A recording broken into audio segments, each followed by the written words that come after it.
Hello and welcome to Conversations. I'm Robin Torres, your host, and our guest today is Dr. Doris Givens. Dr. Givens is the first female president and the first African American in the college's 88 years of existence. Dr. Givens has 32 years of community college experience, including 6 years as a college president, 1.5 years as provost-CEO, and 13 years as a full-time tenured faculty, 7 years of program development and implementation. Dr. Givens was born and raised in Amarillo, Texas, and now she's here in Kansas City, Kansas with us. Welcome, Dr. Givens. How are you? I'm good, thank you. Well, wonderful. Tell us about growing up in Amarillo, Texas, given that we're right in the middle of all the heat we have here. Amarillo's an interesting place. As a matter of fact, I just came back. We had our high school reunion in Amarillo, and I'm pleased that we did, because for many of us, we don't get a chance to go back because we no longer have family in Amarillo, but it's still home and it feels good to go back. Growing up in Amarillo was during the time when the community was totally segregated. I just watched The Help, I think, Sunday night on TV, and it was very interesting about the things that were in The Help and the things I remember from living in Amarillo and the kinds of work that people in the community did, the domestics. And so it was very interesting being totally segregated in school and work and church and everything that went on, and then to leave Amarillo and attend college in an integrated setting was very different. What inspired you to be different than everybody around in Amarillo at the time you were growing up? One of the things that was very interesting was my father was a Baptist minister. So need I say there were great expectations from preachers' kids. Absolutely. Some expectations that we would be much better than the other children in the neighborhood, and some were expectations were that, well, you know, preachers' kids are the worst. But it was a very interesting time and a close family because of what my father did. And my mom did a lot of teaching at home. I can't remember when I couldn't read. By the time I started first grade, I was already reading, because my mom, before we moved to Amarillo, we lived in Texarkana, and in the little country town Kibla outside of Texarkana, my mom taught school, and she would take us to school with her. So as she taught reading and all of the classes, math and all of that, we were sitting there, so we were learning too. So it was so you've achieved a lot in education, and we can owe that all to Mom, yes. Right? But what led you to the education field? That was very interesting. As we were growing up as kids, I had no idea that I would be in education. I thought I'd be a housewife. That seemed to be the great thing to be, but I was always interested in why. Questions about, well, why was that way, and why is the world as it is? And those questions of why led to research. And I had a very interesting teacher who was way ahead of her time, Mrs. Roselle Calhoun, and she taught us research. I mean, in the 7th and 8th grade, you know, about if you want to know the answer to a question, you have to go to the library. Computers weren't available then. Right. You have to go to the library, you have to research it, and you have to be able to find out for yourself. It's important for you to know. And so that's... It's interesting that you remember the person that led you to that research and the time that you had to go to the library. So that's interesting that you remember that very person.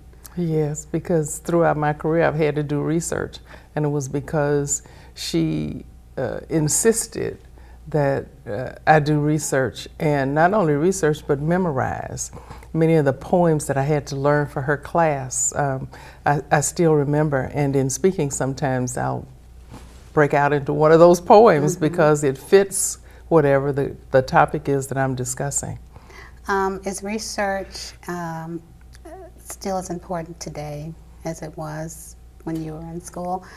A lot of kids have things right at their fingertips.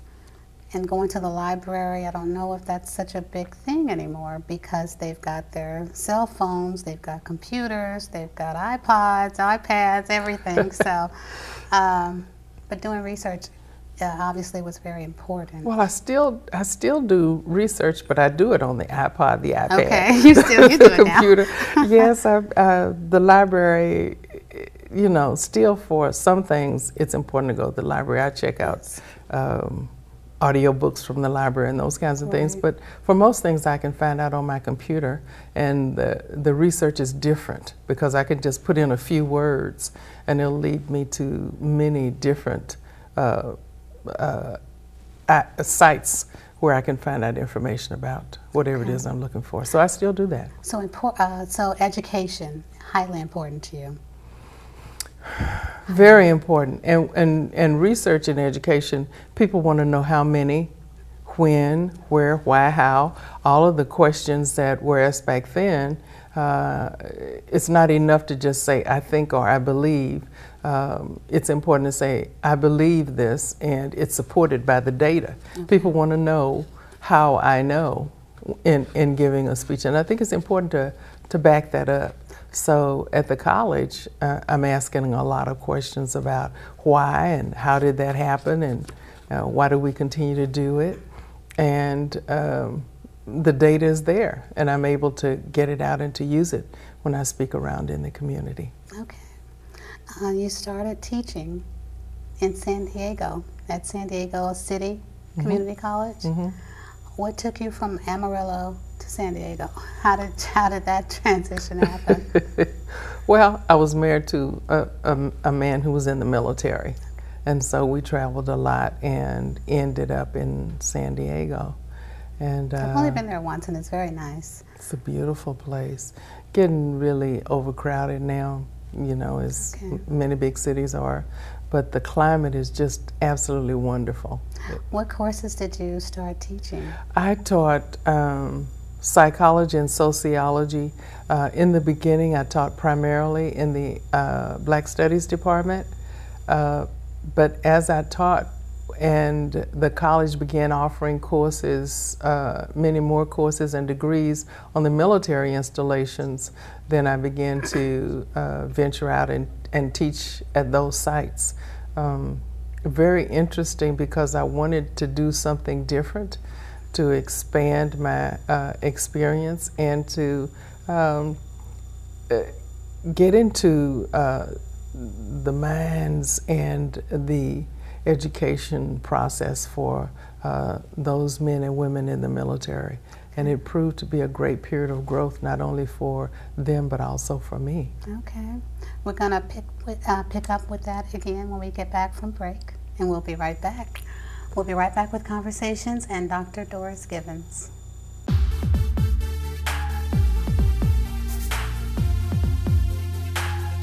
Choose your education now. Your career now. Prepare your future with quality education in more than 50 career and technical programs. Your destiny is now at Kansas City, Kansas Community College. Apply now at kckcc.edu.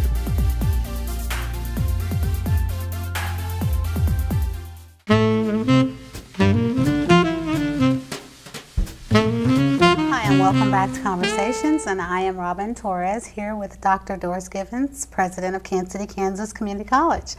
Now, we ended the break with San Diego, and you were telling us about a little bit about that. But I want to know, what was the atmosphere like in the time frame that you were there?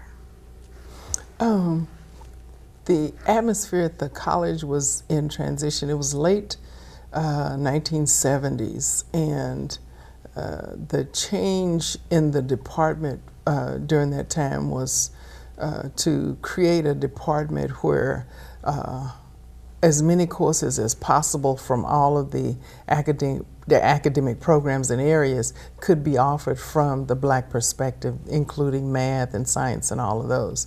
And so there was resistance to that because the thought was from the administration is that no, people need to be mainstreamed into the traditional, but community college students are unique, and we need to particularly get them grounded, let them find an interest, let them find their niche so that they're encouraged to go on. So we fought very hard for that. I can remember that I needed signatures from all of the people in the other departments across the college, and we were a 3-college district. Wow. And I had to get all those. I remember for one class I needed 29 signatures. Wow. And I kept that. I still have a copy of that at home because it was so important and significant that I was able to get those signatures in order to offer those courses. Wow. Yeah. You've spent most of your, or all of your career at community colleges. I have. And I would like to know why that is. I am a product of a community college, Grossmont College in San Diego County, El Cajon, California. I had been out of high school for 10 years before I said, okay, there's got to be a better way, got to be different. Working as a GS1 for the federal government, got promoted to a GS2 and then a GS3. I thought this is going to be a long road after 10 years to try to make some progress here. So I decided to go to school. Best decision I ever made Wow. after 10 years. And it's amazing because I enrolled for 18 units. I didn't know I could drop some of them. 18. That's quite a few. First semester?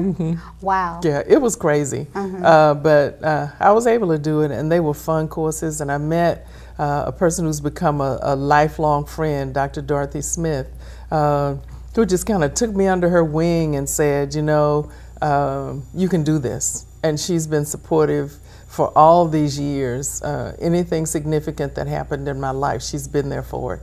All my graduations and plays I was in while I was a student, all those kinds of things, she's been supportive. And it is the community college, it is at the community college where I got the courage to see, yeah, I can do this. You can do this. And I kept going because of the counselor that I had, Claudia Thompson. Very significant. She says, oh, you can do this. And when I said, no, I can't go to San Diego State University, she said, sit right here and fill this application out. And I did. And she mailed it to make sure it got there. Okay. So mentoring is extremely important. Very important. And I was fortunate in that I had a mentor and a teacher. And she was the only African-American teacher that I had at that time who were very significant, but they looked like me and they became role models because I said, okay, they can do this, I can do this.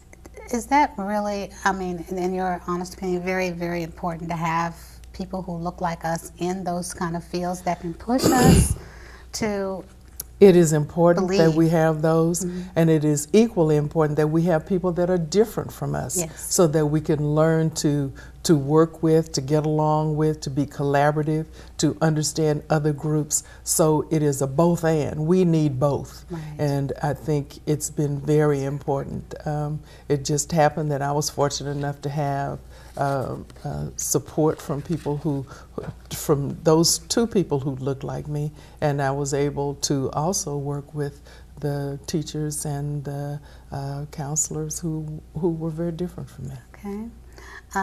What is your belief of what education should provide to us, to our community, to all of those around us? Education just opens up the door. It just allows a person to soar. I think of eagles when I think of students.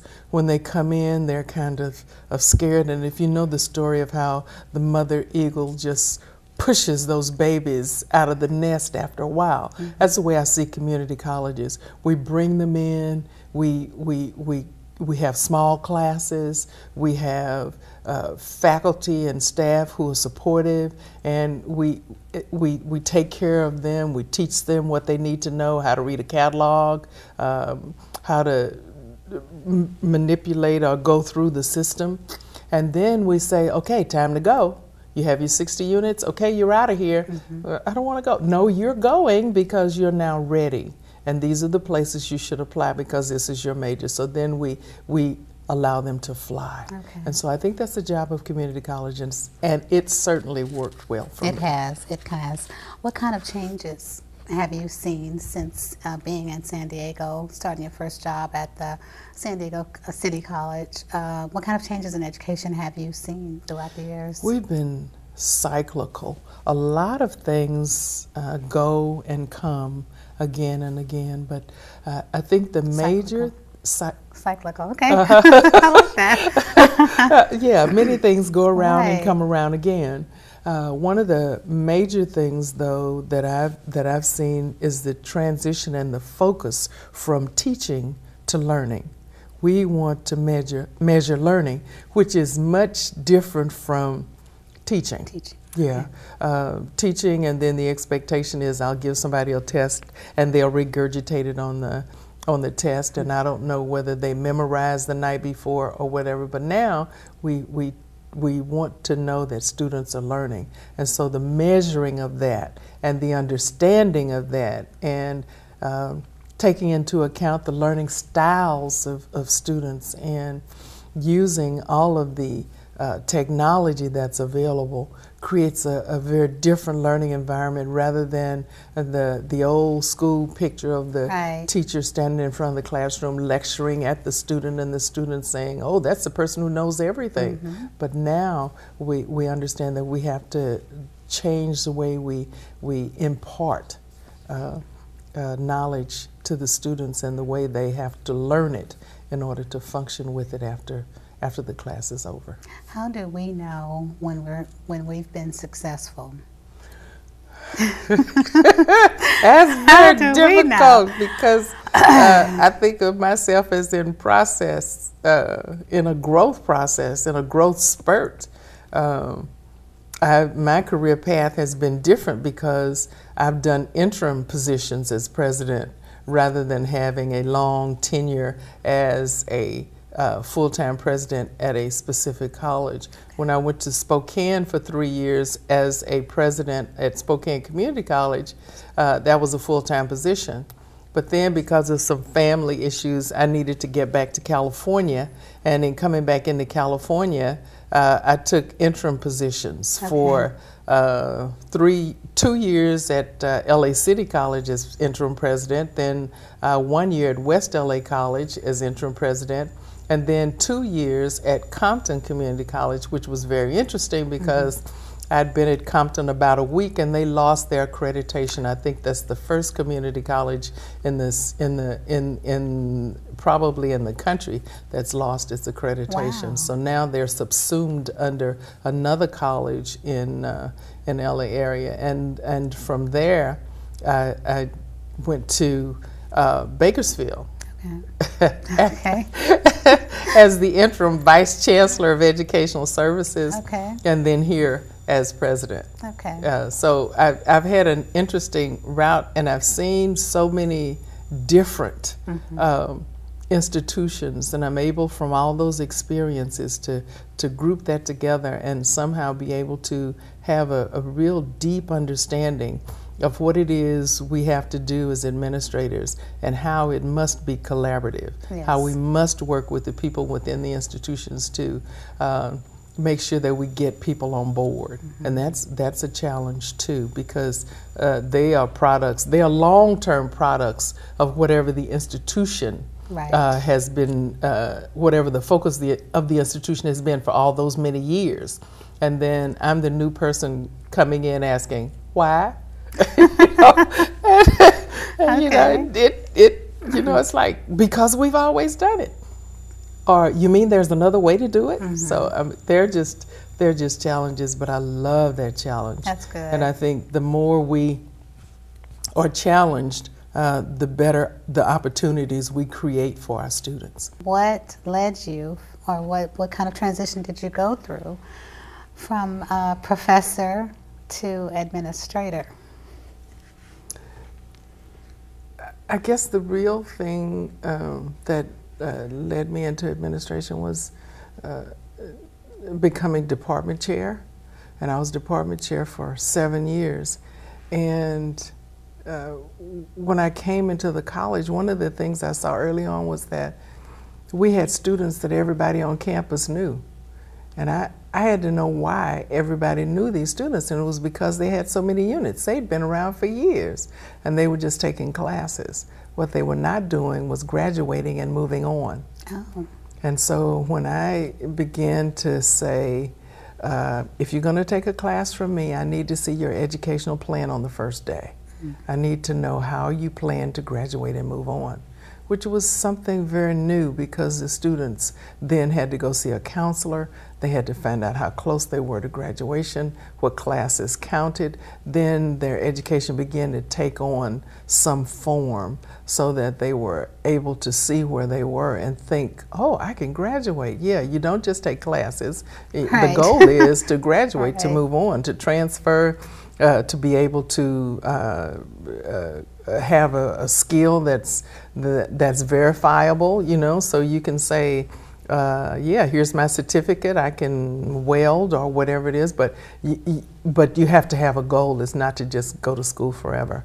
And so once I started that and then allowed that to permeate throughout our department, I was doing more administrative duties than teaching because I was getting release time for that. And then I started a retention program for students who were having issues, students who were floundering, and that was students across the college that they weren't of any particular ethnic group. Any student could apply and participate in that program. How did you identify those students, or did they identify you? Well, They it wanted was to come both. seek you out. It was faculty members saying, I have this student who really needs some help. I'm not sure the student's going to make it through my class, to begin to have grade reports, mentors, provide mentors for those students who had problems with child care. If they didn't have child care available on campus, to find child care in the community, to support students in meaningful ways, whatever their issues were. I was the come-to person for that, and that program was. Sounds like what you're saying is that administrators have to have a close relationship with faculty. There you go. It just works that way. It works better that way, to talk to people. The collaborative is probably more difficult rather than being directive and telling people what they're going to do. But ultimately, the goal is to have buy-in. Buy-in comes with collaboration. Right. People having an input in the decision-making process, then they buy because their ideas are included, Right. or at least they had an opportunity to have input, and they understand what's going to happen once the decision is made, even if it wasn't their idea. Okay. And that is much more helpful than giving people direction and then having to watch them to make sure they do what you tell them to do. Right. Much more Right. complicated process. Yeah, I'm sure it was. Tell me about your first administrative position. My first administrative position was at Palomar College. It was Dean of Human Arts and Sciences. Okay. Nobody's ever heard of that. I hadn't either. Right. I had not either. They created this new position, so one of my friends called and said, "Girl, this is a position for you. You should apply for it." And I said, okay, because Palomar was about 25 miles from my home, but it was still in the same county. Okay. And so it was just a drive up the freeway. And so I applied for the position, and I didn't know till after I was a successful candidate that what had happened was the different deans had taken all of the difficult departments and Okay. grouped them together under Under Human Arts and Sciences. Okay. So it was good I didn't know that. Right. Because I didn't learn till down the road that they were the difficult departments, because I came in thinking, oh yeah, we can change the world here. We got this to do. And I was excited about being there. And my excitement then was, with that excitement, I was able to get them excited. And we worked together very collaboratively. So it turned out to be a very positive. I was going to say, it was probably pretty good that you didn't know they were difficult. And very easy to work with after you got them excited when you got there. Right. So that's what it takes. Yeah. Excitement from the administrators. Yeah. To and they were willing to do what they needed to do. They just wanted positive administration, I guess you would say. Okay. And since I didn't know the history of all of the negative, then I didn't come in with that. And I think that made a major difference in the way we functioned as a department, as a division. Wow. I have just a couple questions left, and then Okay. I'm going to let you go. Be president today. Okay. What was involved in your decision to come to Kansas City?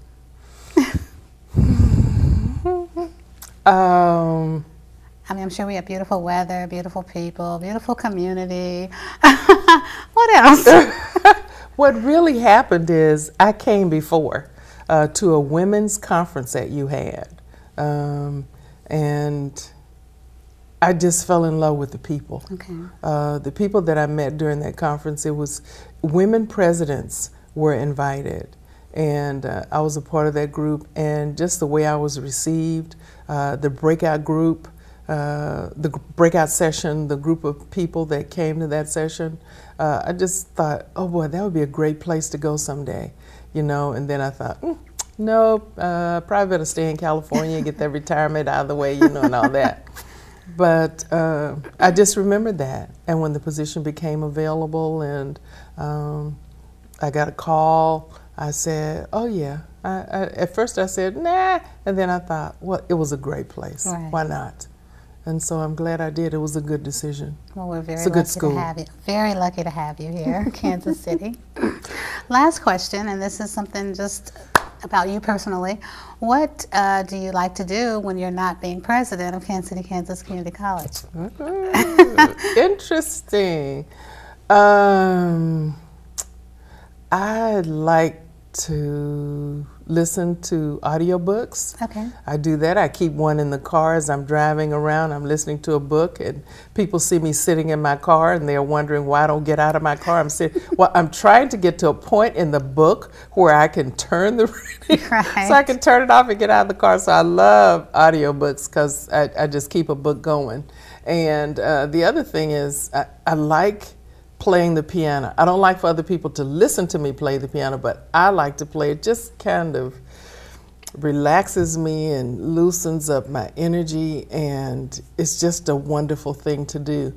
I don't play well enough for anybody to listen to me. I just muddle along on my own, but I really enjoy Any that. particular songs you play? Church music, Okay. gospel music, Okay. hymns. I like to try to figure them out and then try to play them on my own. Okay. And I sing to myself. You know? Okay. You can. That's my greatest, the thing that I enjoy the most. Okay. And I play a few games on the computer. Okay. And we've seen you walking our beautiful campus in the evenings. When it's not too hot, I like to take a walk around twice of the campus in the afternoons. Okay. I started doing it, and then from time to time there are other women on campus who join me, and that's been real good. Yeah, 22 pounds. Wow. That is absolutely great. No, that's great. That is wonderful. Well, thank you for coming on Conversations today, and we've learned so much more about you, and I know everyone in the community has heard your story, but we are very excited to have you here at the college. Thank you. Welcome. It's my and you're pleasure. coming up on your second year now, so Yes. and I'm sure the first year was great, so we're looking forward to another year. Another Thank couple you. couple My years down the pleasure. road. So thank you. Thank you for being with us. And thank you for being with us on Conversations, and we'll see you next time.